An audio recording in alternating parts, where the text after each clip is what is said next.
అందరికీ ఎలా ఉన్నారు? ఈరోజు మ్యాటర్ ఏంటంటే, మా పెద్ద తమ్ముడు అంటే నాకు ఇద్దరు తమ్ముళ్ళు. పెద్ద తమ్ముడు అయ్యప్ప మాల వేసుకున్నారు. సో, అక్కడికి ఇడుముళ్ళకి వెళ్ళాననమాట చోడవరం.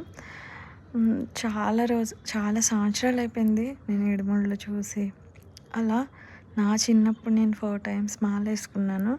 ఆ జ్ఞాపకాలన్నీ మా నాన్నగారు, మా తాతయ్య గారు, అంటే ఇప్పుడంటే ఇడుముళ్ళు అంతా నార్మల్‌గా అయిపోతున్నాయి గానీ, ఒకప్పుడు ఇంట్లో ఎవరైనా మాలేసుకున్నారు, అయ్యప్ప దీక్ష చేసి యాత్రకెళ్తున్నారు అంటే ఎక్కడెక్కడ ఫ్యామిలీస్‌ని పిలిచేవాళ్ళనమాట. ఎందుకంటే చాలా లాంగ్ జర్నీ గాబట్టి అలా. నాకు చాలా హ్యాపీ అనిపిచ్చింది ఈరోజు. మీ అందరితో ఎందుకో షేర్ చేసుకోవాలనిపించింది. నాకు పాత జ్ఞాపకాలన్నీ ఒక్కసారి అలా కళ్ళ ముందు చిన్నప్పుడు మేము యాత్రకెళ్ళడం అదంతా. అదనమాట.